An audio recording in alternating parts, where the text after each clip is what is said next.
नमस्कार, मैं Rajesh Rautela, tax consultant, income tax GST. आज न्यू टैक्स जो एक्ट पास हो गया संसद में, उसके बारे में चर्चा करेंगे। संसद ने 11-12 अगस्त 2025 को income tax number 2 bill pass हो गया है। यह 1961 कानून की जगह लेगा। प्रस्तावित प्रभावी तारीख जो इसकी डेट है वो लागू होने की 1 अप्रैल 2026 से टैक्स ईयर के रूप में जाना जाएगा। एक इसमें बिग चेंजेस ये है कि प्रीवियस ईयर और असेसमेंट ईयर खत्म कर दिया है। अब केवल इसमें बहुत सारे कंफ्यूज रहते थे। अब केवल टैक्स ईयर के नाम से जाना जाएगा। जिस ईयर में हम असेसमेंट करेंगे वो टैक्स ईयर के नाम से कहलाएगा। पुराने और नए कानून की बनावट की जो हम बात करते हैं, 1961 के कानून के समय साथ जुड़ते जुड़ते बहुत सारी लंबी धाराएं थी।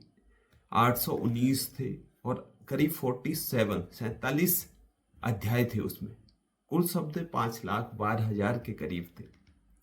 नंबरिंग भले ही 298 तक दिखते थे, पर सीरीज 115 आदि जोड़कर 819 सेक्शन बनते थे, जो बहुत कम कर दिए गए क्योंकि बहुत सारे ऐसे सेक्शन थे जिनका यूटिलाइजेशन कुछ नहीं था, वो हटा दिए। नए बिल में केवल 819 की जगह 536 और अध्याय 47 की जगह 23 और अनुसूचियां 16, शब्द 2,60,000 के आसपास रखी गई हैं।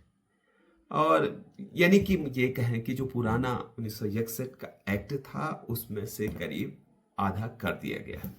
बहुत सारे कंफ्यूजन हटा दिए गए हैं। अब क्या क्या हटाया इसमें? पुराने से के क्या क्या बाहर कर दिए हैं? बेनामी समाप्त हो चुके प्रावधान हटाए गए हैं। जैसे पुराने इंसेंटिव छूट, पहले जो इंसेंटिव हो चुके थे वो सारे हटा दिए गए हैं। जैसे उदाहरण के लिए सेक्शन 10A जैसी स्कीमें बिल के हटा दी गई हैं और जो अब इनके बदले नया प्रोविजो जोड़ा गया है। लगभग 12,000 प्रोविजो और 9,000 एक्सप्लेशन हटाकर सामग्री सीधे उपधाराओं के क्लॉज में लिखा गया है। क्रॉस रेफरेंसिंग भी सरल कर दिया गया है। देखिए इसमें चेंजेज बहुत कर दिए गए हैं, मतलब सरलीकरण कर दिया गया है। टीडीएस और टीसीएस अध्याय टेबल फॉर्म में रिऑर्गेनाइज किया गया है।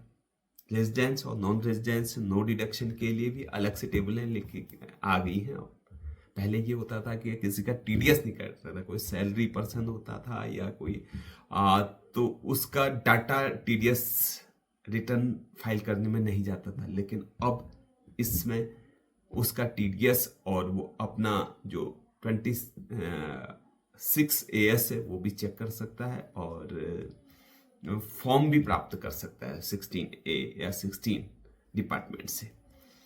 और इसमें चैरिटी से जुड़ी हुई बिखरी धाराओं को भी सब समायोजित कर दिया गया है। रजिस्ट्रेशन, इनकम, सब ये चीज़ें सरलीकरण कर दी हैं। क्या क्या नया जोड़ा गया है? अब देखिए स्कीम में प्रोसीजर चलाने के नई स्कीमें नोटिफाइड करने के लिए सरकार शक्ति स्पष्ट और सुदृढ़ रखा गया है।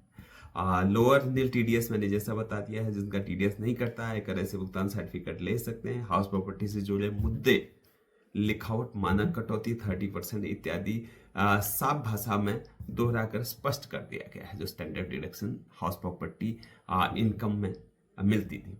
और क्या नहीं बदला है? जो नहीं बदला है, देखिए नहीं जो बदला है, टैक्स रेट, रिजीम, परिभाषाएं, दंड, अपराध और प्रशासनिक ढांचा मुख्यतः यथावत फोकस की संरचना में रहेंगी। टैक्स रिजीम आपको पता ही है, अगले साल से 12 लाख सैलरी के लिए स्टैंडर्ड डिडक्शन 12,75 तक का कोई टैक्स नहीं पड़ना है। और यह टैक्स 4 लाख से शुरू होगा। अगर वो 12,75 क्रॉस करेंगे तो उनको 4 लाख से टैक्स देना है। ऐसे बहुत सारे चेंजेस इसमें किए गए हैं और नई नई चीज़ें कुछ ऐड करी गई हैं। अभी स्पष्ट है, हमारे पास पूरा नोटिफिकेशन आया नहीं है। जैसे ही आएगा हम आपको जरूर बताएंगे।